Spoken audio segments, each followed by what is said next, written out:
कहानी है रामपुर गांव की, जहां के मर्द महिलाओं को हमेशा नीचा दिखाने की कोशिश में रहते।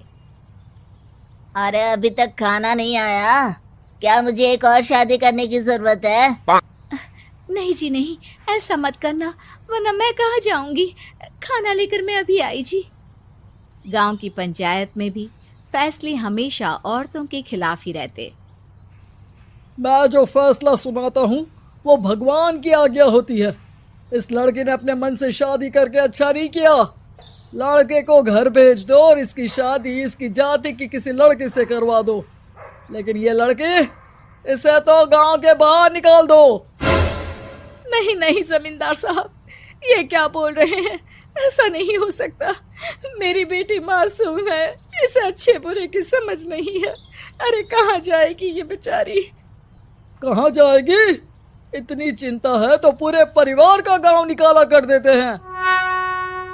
बेचारे पूरे बसे बसाए परिवार को गांव छोड़ना पड़ता है। चाहे जो हो, अगर बेटियों को कंट्रोल नहीं कर सकते तो गांव में रहने का कोई मतलब नहीं है। यहाँ औरतों को दब कर रहना होगा। कोई भी अपने हिसाब से कुछ नहीं कर सकता, सब ईश्वर की मर्जी से ही होगा। तभी गांव का एक आदमी दौड़ा दौड़ा आता है। सरपंच साहब, जमींदार साहब, वो कालिया है ना, उसकी बेटी पढ़ने के लिए शहर जा रही है। अच्छा, ये कब हो गया? और कालिया की हिम्मत कैसे हो गई ऐसा करने की? लेकर आओ उसे और उसकी बेटी को। बस फिर क्या था, हाजिर हो जाते हैं कालिया और उसकी बेटी सरपंच के सामने। अरे कालिया, ये क्या सुनने में आ रहा है? बेटी को इंजीनियर बना रहा है तू? और ये बता, गांव में तो स्कूल नहीं है, फिर कहां से इतनी क्लास पास कर गई तेरी बेटी? राधा, जो कि कालिया की बेटी है, उसे लगता है कि सरपंच उसकी तारीफ कर रहे हैं। सरपंच जी, मैंने ऑनलाइन पढ़ाई की है, डिस्टेंस लर्निंग से। सभी में मैंने अच्छे नंबर पाए हैं, जिसे देखते हुए शहर की इंजीनियरिंग कॉलेज में मुझे स्कॉलरशिप मिली है। वाह जी वाह, क्या होती है ये? पहले तो ये बताओ, फिर आगे की बात करते हैं। पूरा गांव राधा की बात सुन रहा था और राधा बोलती जा रही थी। तो ऐसे मैं फ्री में एक अच्छी शिक्षा लेकर गांव में जो कुछ परेशानियां हैं, जैसे बिजली, पानी और इंटरनेट जैसी समस्याओं के लिए काम करूंगी। मैं गांव को शहर से जोड़ने के लिए पुल का निर्माण करवाने का प्रस्ताव रखूंगी। मुझे पूरी उम्मीद है कि जल्द ही हमारा गांव भी तरक्की की राह पर चल पड़ेगा। राधा की बात सुनकर सारे गांव वाले ताली बजाने लगते हैं। सरपंच को समझ नहीं आता कि वो क्या करे। चुप रह नादान लड़की, गांव के खिलाफ जाने के लिए तुझे गांव से बेदखल कर दिया जाएगा, वो भी पूरे परिवार के साथ। और हाँ, अगर ठीक से गांव में रहना चाहती है तो ये पढ़ाई लिखाई छोड़ दे। हम तेरे लिए गांव का कोई होनहार लड़का देखेंगे। तभी गांव का एक आदमी बोल पड़ता है। अरे नहीं नहीं सरपंच जी, राधा बिटिया जो बता रही है, अगर वैसा हो जाए तो हम लोगों को पैसा कमाने के लिए बाहर नहीं जाना पड़ेगा। हाँ जी, और ना ही कोसों दूर पानी के लिए भटकना पड़ेगा। हमारे बच्चे भी अच्छी पढ़ाई कर सकेंगे और आगे बढ़ेंगे, ना कि हमारी तरह खेती करते बैठेंगे। क्यों गांव वालों, राधा बिटिया का साथ देना चाहिए ना। सरपंच देखता है कि गांव राधा के साथ है तो वो चुप हो जाता है। वो घर आकर अपने सलाहकार से बात करता है, जो बहुत ही चालाक किस्म का इंसान होता है। अरे सरपंच साहब, आपको बहुत ही होशियारी से काम लेना पड़ेगा। एक बार गांव तरक्की कर गया, यहाँ के बालक पढ़ लिए तो कोई ना पूछेगा आपको। और फिर ये जो बेटा और बेटी है ना आपके, इनको भी आम लोगों की तरह ही जीवन जीना होगा। हाँ, लेकिन करे तो क्या करे? वो ना आप मुझ पर छोड़ दीजिए, बस मैं जैसा बोलूं करते जाइए। अगले रोज सुबह जब गांव वाले सोकर उठते हैं तो राधा के घर के बाहर और साथ ही वो लोग जिन्होंने राधा का सपोर्ट किया था, उनके घर के आगे लाल रंग से कल आऊंगी लिखा होता है। कल आऊंगी, यह क्या होता है? अरे यह तो खून से लिखा है, लगता है कोई भूत प्रेत या चुड़ैल का साया है। चलो सरपंच जी के पास चलते हैं। सभी सरपंच के पास जाकर उसे सारी बात बताते हैं। अरे ये तो बड़ी मुश्किल की बात है। चलो मैं एक बाबा को जानता हूँ, उन्हें बुला लेता हूँ। सरपंच बाबा को लेकर गांव के घर के बाहर जाता है।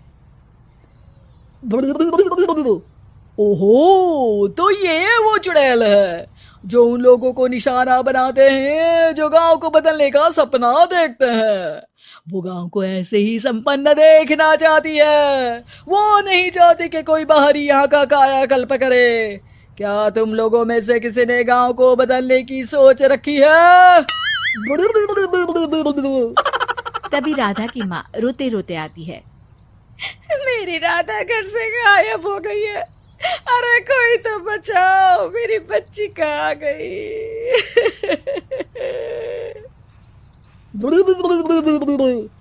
ले गई वो चुड़ैल, तेरी बच्ची को ले गई।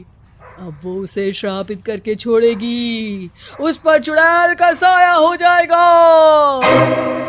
तभी बुरी सी हालत में राधा भी वहां आ जाती है। उसके बाल चुड़ैल की तरह फैले होते हैं और कपड़ों में खून लगा होता है। सभी राधा को देखकर डर जाते हैं।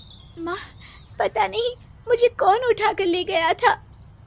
अरे दूर दूर हो जा चुड़ैल, अब हम लोग इस गांव में नहीं रुकेंगे। अरे कैसे बातें कर रहे हैं आप? कल तो आप मेरे भरोसे गांव का हुलिया बदलने, अपने बच्चों को पढ़ाने और तरक्की उन्नति की बात कर रहे थे, तो आज क्या हो गया आपको? ये फिर तुम लोगों को बहकाएगी। ये चुड़ैल गांव में आ चुकी है, ऐसे ही ये तुम्हारे घर के बच्चों को भी ले जाएगी। गांव वाले राधा को गांव से बाहर निकाल देते हैं। उसके माँ बाप रोते रहते हैं, लेकिन गांव वाले नहीं मानते। मैं भी अपनी बहन के साथ गांव के बाहर रहूंगा, लेकिन वो पढ़ाई नहीं छोड़ेगी। वहीं सरपंच के घर पर सलाहकार कहता है। देखा, सांप भी मर गया और लाठी भी नहीं टूटी। लेकिन अगले ही दिन सरपंच के घर के बाहर भी वही शब्द लिखे होते हैं। और फिर सरपंच की बीवी कहती है, हमारी बेटी को किसी ने अगवा कर लिया है। तभी राधा का भाई वहां आ जाता है। अरे गांव वालों, मैंने सरपंच जी की बेटी को देखा था। वो चुड़ैल उसे उठाकर ले जा रही थी। अरे क्या मजाक कर रहे हो? नहीं नहीं सरपंच जी, आप नहीं जानते। वो चुड़ैल अब आपकी बेटी में आ जाएगी, जैसे राधा के अंदर आ गई थी। तभी सरपंच की बेटी वैसी ही हालत में वहां आती है जैसे राधा आई थी। पापा, पता नहीं कैसे मैं गायब हो गई थी। चुड़ैल, इसके अंदर भी चुड़ैल का साया है, मारो इसे। अरे नहीं नहीं, इसे भी राधा के पास गांव के बाहर ही भेज दो। अरे चुप रहो, मेरी बेटी कहीं नहीं जाएगी और चुड़ैल बुड़ैल कुछ नहीं होता है। अरे कैसे बात कर रहे हो सरपंच जी? आप तो बोल रहे थे कि आपका फैसला भगवान का ज्ञान होता है, तो अपने पर बात आई तो अब आप ऐसे बोल रहे हैं। अरे ना ना ना, आपको अपनी बेटी को त्यागना ही होगा। अरे बुलाओ बाबा को। राधा का भाई बाबा को ले आता है, जिसे अब गांव वालों के डर के कारण सच बोलना पड़ता है। मैं कोई बाबा नहीं हूँ, मैं तो मोची था। ये सलाहकार महोदय ने मुझे कहा था एक्टिंग करने को। अब वो मुझे पैसे देने वाले हैं। अब मुझे माफ कर दो। गलती हो गई, मुझे माफ कर दो। तभी वहां राधा आ जाती है। देखा सरपंच जी, जब गांव के बच्चे साक्षर होंगे तो आप जैसे लोगों की चालाकी नहीं चलेगी।